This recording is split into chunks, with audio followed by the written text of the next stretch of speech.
So drill sets arrived, and I started on drilling the PCBs. So I got a 0.8 mil, 1 mil, and a sort of selection set. There's 10 of these and 10 of those.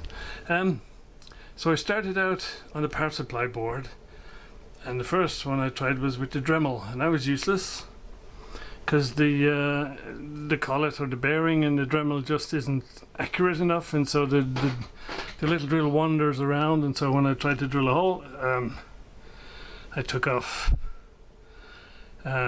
too much copper before I got to drilling a hole. So then I switched to my regular hand drill, my regular Bosch battery operated drill. That was fine at drilling the holes, except I couldn't, obviously with manually holding it, it was a little difficult, and so before I got halfway through this board, I had snapped 3 of these 0.8 mil drills. So I thought, this is not a sustainable solution. So in the end I dug out the old Proxon, and since that holds everything nice and rigid and tight, we've been good. So I finished off the power supply board, and I've just done the RF amp without any more incident, and so hopefully we'll get the rest of the way without shredding any more drills, which would be nice. And against all the odds, I managed to get drilling the big board without any more drill snapping, so that's cool. And the way these 3 circuit boards are laid out, they fit nose to tail, so to speak. But if I do that, there's no way you're going to find a standard enclosure to put it in because like the whole length of it here is, I think it's actually a little over 19 inches. So there's no way you'd get it in any sort of standard enclosure. So I think what we're going to do is we're going to move the power supply and put it over somewhere like this, and then a little transformer over here. And then we'd have some chance of finding an enclosure to put it in that would be compatible with the rest of the hi-fi stuff upstairs. So not much luck with the solder mask. I'm not sure what I did wrong, but basically this is the material which you're supposed to only obviously open it in a dark light before you expose it, and you pop it on here, and it says to gently iron it to fix it to the board. So I put a sheet of paper between it and the iron, and then I use the iron to iron it down. I thought it was stuck down, and so I put it in the UV box and exposed it. But when I took it out and put it in the developer, it wasn't stuck at all. So, in fact, the only place it was stuck is back here, where I don't really care. So I'm not sure. Could be any one of a gazillion things was done wrong. So I'm not sure. I'm kind of tempted to just forget it, because I have the strong urge to get on and start soldering and putting this thing together and see if we can get it working, because I thought after I solder it up I can always paint it with a bit of varnish or something to protect it. So right now I'm going to see if I can undo this and get it off of here, and see where we go from there. So the learnings continue. It's obvious with hindsight, but I drilled all the holes in the circuit board, apart from the mounting holes, as 0.8 mil for component leads. But obviously different components have different size leads, and so things like these presets need bigger holes than something like a 1/4 watt resistor.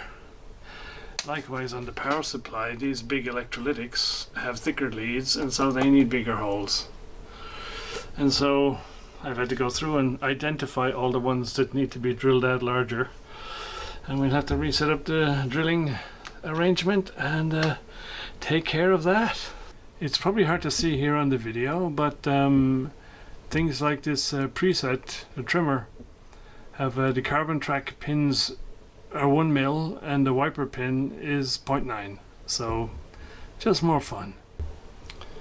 Right, so that's the front end put together. As expected, I had one hole drilled that I didn't need to drill, and I missed a hole that I should have drilled. So I think my drill is going to have to be set up permanently on one side as I keep finding these little oversights. It doesn't matter, I don't know, it's kind of like these word puzzles. No matter how well you look at it, it's impossible or very hard to make sure you catch everything. Okay, so that's the power supply board pretty much done. I just have to put a fuse, 200 milliamp fuse in here. So I'll have to see if I have some sort of a PC mountable fuse holder. Unfortunately, the way this thing is designed, the actual voltage regulator IC and a couple of remaining electrolytics are over here on the main board. They're not over here. So you can't just test this on its own, which would be cool, to see if you had a nice clean stable 12 volts for everything else. But now you have to start building this before you get to a point where you can test stuff. And there we go with a fuse fitted. Okay, so today I've been working on the main board, and at this stage I have all the resistors in, and the IC socket, and a couple of solder posts and so on. Next would be all the capacitors. Capacitors are going to be a problem, I think. Well, first of all, the challenge with the resistors was that the documentation is really not clear. So I'm trying to read, you know, which is R41, which is R39, and so on and so on. Turned out to be a little bit of a challenge, so it took way longer than I thought, because it was a process of elimination, deduction, checking the actual circuit diagram, etc. But hopefully we got there, and hopefully I haven't made any mistakes. For the capacitors, I realized I got the wrong ceramic trimmer, ceramic filter here. It's got a blue dot on it, and it says you need the one with the red dot on it. It's a different frequency. So I've ordered up ones that they say red dot from eBay, and I'll have to wait for them to arrive. So sometime later, most of it is put together. Somewhat frustratingly, unfortunately, I have to stop here because I really haven't been able to source the variable trimmer caps. Two of them, one goes over here, one goes over here, and so the search continues for those. My little ceramic filter with the red dot arrived this morning, so that's cool. And so apart from that, this is the mains transformer. I just have to put it on a little PCB with some connectors, and that'll connect into the power supply, which will connect into this, and and a couple of LEDs and whatever.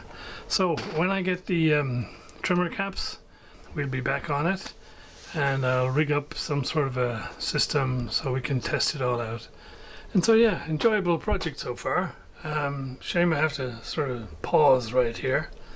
But yeah, it's kind of strange when you think that like today you can get an FM tuner on a chip and you just give it like a clock and some volts and away you go. And back in the 70s, it required all of this stuff. And hopefully it'll sound nice when we get it working. Alright guys, that's it. Pause for now. Thanks for watching. Back with more later.